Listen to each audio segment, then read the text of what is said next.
یہ ممبر ہے اس ممبر کا صدقہ جو شام کے بازار میں نیزے پہ سجا تھا.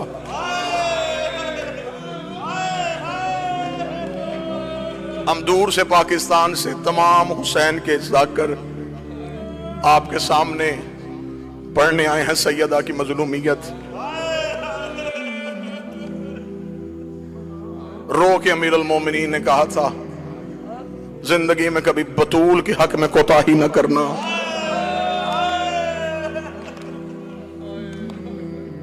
سادات و غیر سادات، بس اپنے ہی وقت میں ممبر چھوڑنا چاہتا ہوں. معافی مانگ کے جملہ کہوں گا، ایام عزا قریب ہیں.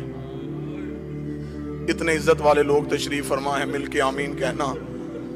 میرا اللہ، اگر ہم میں سے کسی کی زندگی کی سانسیں محرم سے پہلے ختم ہو رہی ہیں، تجھے حسین کے گھوڑے سے اترنے کا واسطہ ہماری زندگی اتنی بڑھا دینا ہم غریب کے جنازے میں شریک ہو سکے. میرے مولا، ہمیں زندگی سے پیار نہیں، ہمیں غریب کے ماتم سے پیار ہے. اتنا یہ قوم بیٹوں کی شادی کا انتظار نہیں کرتی جتنا یہ حسین کے ماتم کا انتظار کرتی ہے. شام غریبہ میں نے تڑپتے ہوئے شیعہ دیکھے ہیں جو رو رو کے گلے لگ کے کہہ رہے ہوتے اللہ جانے اگلے سال ہم ہوں گے یا نہ ہوں گے. ایام عزا سے پہلے صرف ایک روایت پڑھوں گا، کوئی مصائب نہیں پڑھوں گا. مصائب کی دنیا کے بڑے منفرد نام ممبر پہ ہیں. بابا زیگم شاہی تشریف فرما ہے، ہمارے بھائی سردار وسیم العباس تشریف فرما ہے. کتاب سے ایک روایت پڑھنے لگا ہوں. مصر کا رہنے والا ایک شیعہ تاجر تھا، ہر سال اپنے گھر میں امام حسین کے 10 دن مجلس کرواتا تھا. ایک سال ایسا آیا، کتابیں کہتی ہیں کہ اتنا مقروض ہو گیا، اتنا مقروض ہو گیا، گھر کے برتن بھی بک گئے. چاند محرم کا طلوع ہو گیا. پھر احمد شاہ جی چھت پہ گیا، محرم کے چاند کو دیکھا. میر صاحب چاند کو دیکھا تھا، کاش میری زندگی میں طلوع نہ ہوتا، ہر سال تو طلوع ہوتا میرے گھر میں حسین کے نوحے پڑھے جاتے. تو بھی طلوع ہو گیا اور میرے گھر میں انتظام بھی کوئی نہیں. رحمت بٹی صاحب یہ چاند سے شکوہ کر رہا تھا، یہ کاندھے پہ زوجہ کا ہاتھ آیا. اس نے پلٹ کے دیکھا تو پیچھے زوجہ کھڑی تھی. دیکھا تھی چاند سے شکوہ نہ کر، مشکل وقت آئے تو قیمتی چیزیں بیچ دیتے ہیں.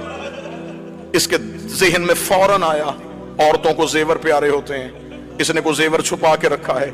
پلٹ کے دیکھے کان صاحب کہنے لگا تیرے پاس کوئی زیور ہے؟ اگر زیور تھا تو نے مجھے پہلے کیوں نہیں بتایا؟ وہ دیکھے تھی ہاں میرے پاس بڑا ہی قیمتی زیور ہے.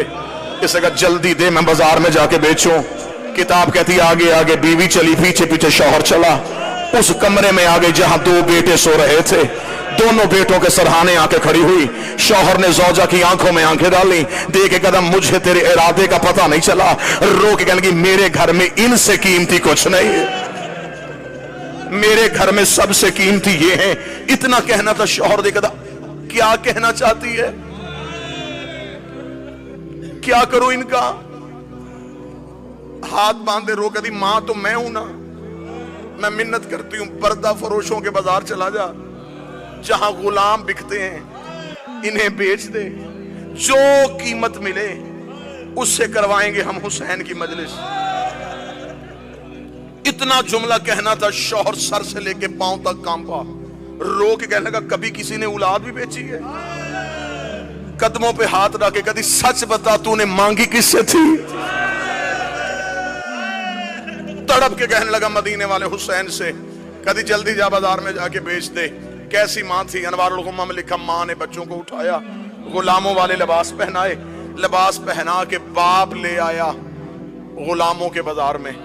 صبح سے لے کے شام تک آوازیں دیتا رہا غلام لے لو، غلام لے لو، غلام لے لو. قیمت تھوڑی دے دینا، محنت زیادہ کروا لینا.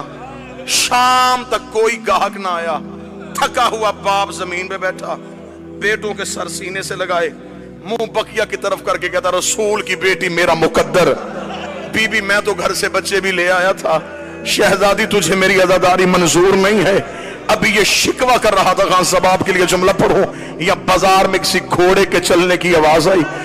جو ہی گھوڑے کی آواز آئی ہے اس نے یوں پلٹ کے دیکھا، سر پہ گھوڑا سوار، چہرے پہ نقاب. آواز دے کے کہنے لگا غلام بیچے گا؟ بیچوں گا. کیا قیمت لے گا؟